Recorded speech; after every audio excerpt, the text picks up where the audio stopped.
मेरी आवाज news 24 live में आपका खैर मकदम है। साहब से गुजारिश करूंगा, मुक्तदिर अंसारी साहब जो महाराष्ट्र के मेंबर हैं, मैं उनका इस्तेमाल करवाना चाहूंगा। अब्दुल मुक्तदिर साहब जोरदार तालियों से इस्तेमाल करें। याकूत भाई आओ ना, बैठ जाइए, तमाम मेहमान बैठ जाइए। बहुत बहुत शुक्रिया आप तमाम लोगों का। आइए, लियाकत अंसारी साहब का भी इस्तेमाल होगा।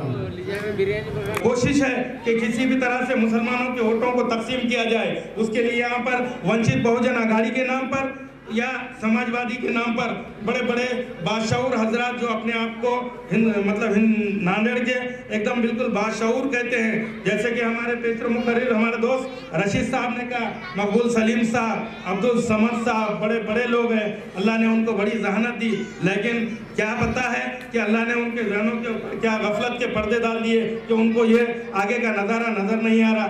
आज हमारे उलमा हजरात, हिंदुस्तान के तमाम उलमा हजरात ये फिक्र करने लगे हैं कि हमको यहाँ से बीजेपी को उखाड़ कर फेंकना है। अगर बीजेपी नहीं उखाड़ कर फेंकी जाती है तो यहाँ पर फिरका परस्तों की हुकूमत होगी, और अगर उनकी अक्सरियत आ जाती है तो अक्सरियत की बुनियाद पर हर वो फैसला तुमको वो लेने पर उनको आज़ादी हासिल होगी जो मुसलमानों के खिलाफ जाता है। ना ये सिर्फ मुसलमानों के खिलाफ जाता है, बल्कि हर वो हिंदू जो सेकुलर ज़हन रखता है उनको भी ये तकलीफ होगी, दलितों को भी तकलीफ होगी।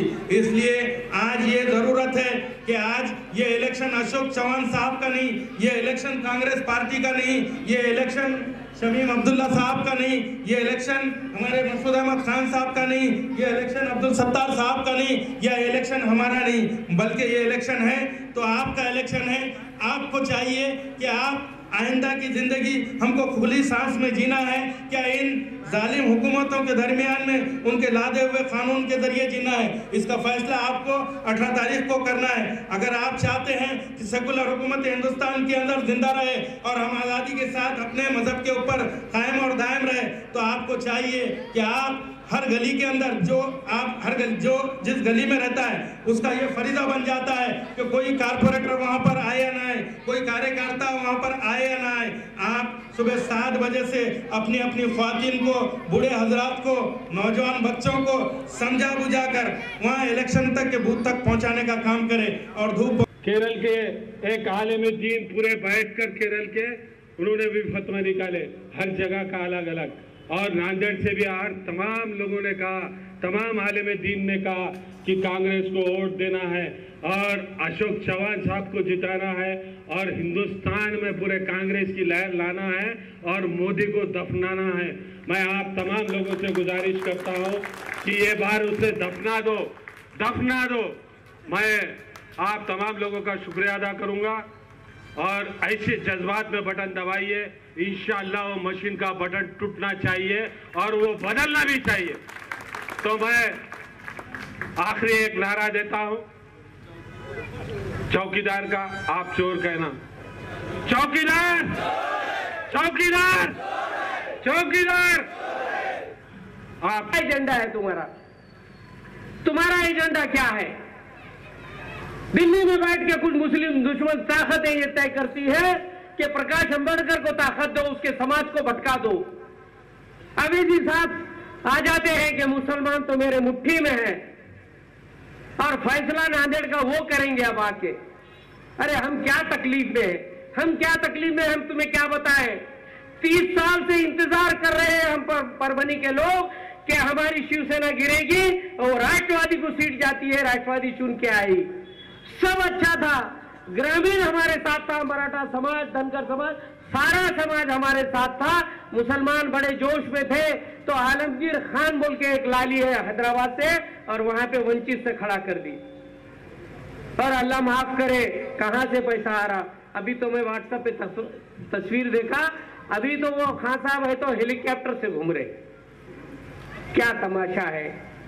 अरे कौम का मसला है, हम तो झोली लेके तुम्हारे पास आने वाले हैं। अपने बच्चों के मुस्तकबिल के लिए तुम्हें कुर्बानी देना पड़ेगी, सारी दुश्मनियों को उठा के फेंकना पड़ेगा। सारी गलत बातें हैं, मेरी बात को समझो। और अगर गलती से भी अगर है ना ये यहाँ पे अगर आती है, ऐसा कोई दूर दूर तक कोई मौका नहीं है। मैं यहाँ का ऑब्जर्वर हूं। कुछ लोग उंगली उठाते हैं कि तुम क्या कर रहे हो भाई, इधर क्या है तुम्हारा? उन लोगों के लिए मैं बताना चाहता हूं, यहाँ डाइस पर बैठे सारे लोगों को पता है, आपको बताना चाहता हूं कि मैं जनरल सेक्रेटरी मुझे बनाकर मुझे जिम्मेदारी 100 लोगों से ज्यादा लोग अशोक चौहान साहब के साथ काम करते थे। मेरा काम देख के, मेरा खुलूस देख के पार्टी ने मुझे नांदेड़ का इंचार्ज बनाया। मेरा काम है आपके गलियों में घूमना, आपके दुख दर्द को बांटना, आपकी बातें क्या है, नाराजगियां क्या है, वो अच्छे अंदाज में रखना। ये मेरा काम है, मैं काम कर रहा हूं। एक साहब ने बोले काम धंधा छोड़ दिए, ये कर दिए, अगर माँ बाप की खिदमत करते तो जन्नत पे चले जाते थे। अरे जन्नत में तो जाने वाले हैं हम। बड़ी तफसील हो जाएगी अगर मैं तफसील बताऊं मेरे घर की हालात, मेरी हालात के हिसाब से, तो आप खुद कहेंगे कि ये सही काम कर रहे हैं। उस तफसील में मैं जाना नहीं चाहता, मगर याद रखो भाइयों, खुल के मैं कहता हूं कि मैं इबादत बोल के काम कर रहा हूं। ये नहीं, इसके बारे में हमको नहीं बोलना, ये आप ही कर लेना। अरे भाई हम सब करेंगे तो फिर तुम घर में बैठ के क्या करेंगे?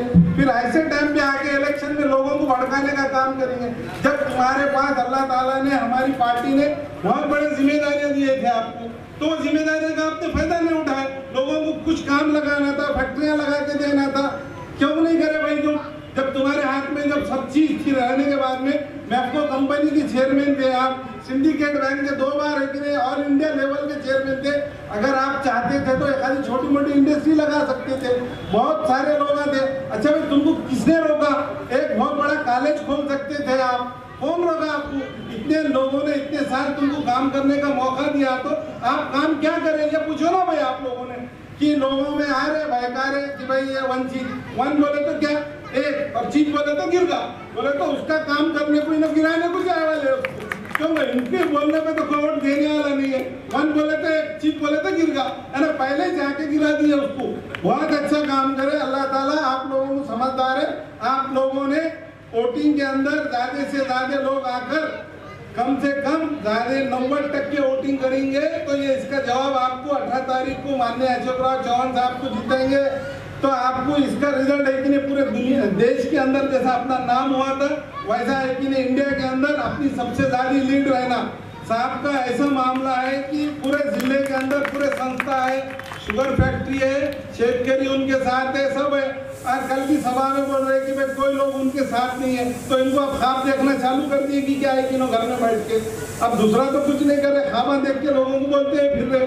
अरे भाई लोगों के तुम कहाँ काम में आए ये बताओ। 15 साल थे, अब हम 15-17 साल थे राजकारण में, जब भी फोन लगाए साहब जरा चलिए, नहीं ये मत बोलो आप, खाली आपको क्या कांग्रेस पार्टी जिसे दुनिया अदब, दुनिया सियासत अब्दुल सत्तार सेठ के नाम से जानती है कि हमें चिराग समझकर बुझा ना पाओगे, हमें चिराग समझकर बुझा ना पाओगे, हम अपने दिल में कई आफताब रखते हैं। और मुसलमानों का सौदा किया उन्होंने, वो कौन है मुसलमानों को सौदा करने वाले? नांदेड़ में अल्लाह के फजल से अब्दुल सत्तार, शबीर अब्दुल्ला, मसूद खान, आपकी हिफाजत करने को हमारे तैयार। ऐसे दलालों पे उछालो, ये दलाल नांदेड़ में हिंदुस्तान का सत्यानाश कर रहे हैं। ये हिंदुस्तान किसी एक की जागीर नहीं है, ये हिंदुस्तान एक जमहूरी ताकत हर समाज को मिलने का काम है। आप देखेंगे हमारे नेता गुलाम नबी आजाद आपको कौन झंडा तकरीर किए, आपको बताए कि हिंदुस्तान का प्राइम मिनिस्टर कैसा होगा, हिंदुस्तान का प्राइम मिनिस्टर कैसा होगा, बल्कि आपके सामने खुले बातें रखे। जब हमारे कौम के लीडर आज दिल्ली से आए हैं, हमारे अंसारी साहब क्यों आए कि कौम को सही राह बताने के वास्ते। अगर कौम को सही रास्ता नहीं दिखाए, अगर मैं आपके सामने भाषण कर रहा हूं, आपको सही नहीं बताऊंगा और कौम को गुमराह करूंगा, इसका जवाब मैं तो ऊपर देना पड़ेगा। आज के हमारे मेहमान जनाब फेरोज अहमद अंसारी साहब ऑल इंडिया मोमिन कॉन्फ्रेंस के सदर हैं।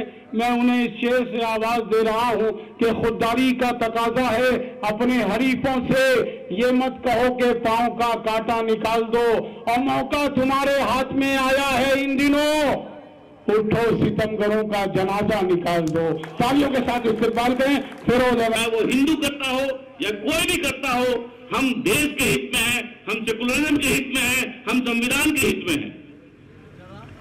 हमें इस बात को सोचना होगा और समझना होगा। अभी जिक्र आया कि कोई साहब, आप देखते हैं कि हमारे बीच कई ऐसे मुसलमान लोगों ने भी पार्टी जो बनाकर करके मुसलमानों को वलगा रहे हैं।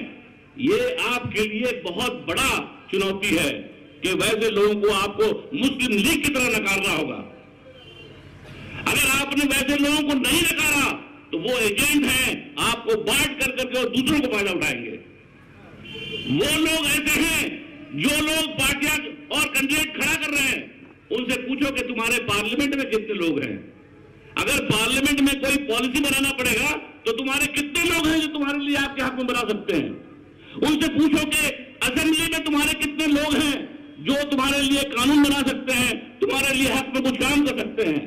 अगर नहीं है तो उनको वोट देना, एक वोट भी देना आपका वो बर्बादी है। आपका वोट का बर्बादी है, आपका अपना बर्बादी है, आपके आने वाले बच्चों का बर्बादी है। ऐसे वोट को कतई आप ये जान लीजिए कि ये वोट नहीं है, आपके हाथ में इतना पावरफुल पावर दिया गया है। ये बैलेट वो बुलेट से भी पावरफुल है जो आदमी का जान ले सकता है, लेकिन ये बैलेट ऐसा चीज है जो जिंदगी बेकार कर सकता है। खाब कभी पूरी नहीं सकती, क्योंकि 85% हिंदुस्तान के लोग सेकुलर और डेमोक्रेटिक माइंडेड हैं।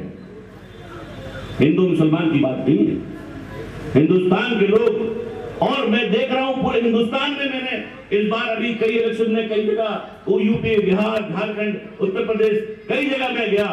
आपकी सेकुलर पार्टीज इस बार बहुत सब यूनाइटेड हैं और इंशाअल्लाह आप देखेंगे कि सेंटर में बदलाव आएगी, जरूर आएगी।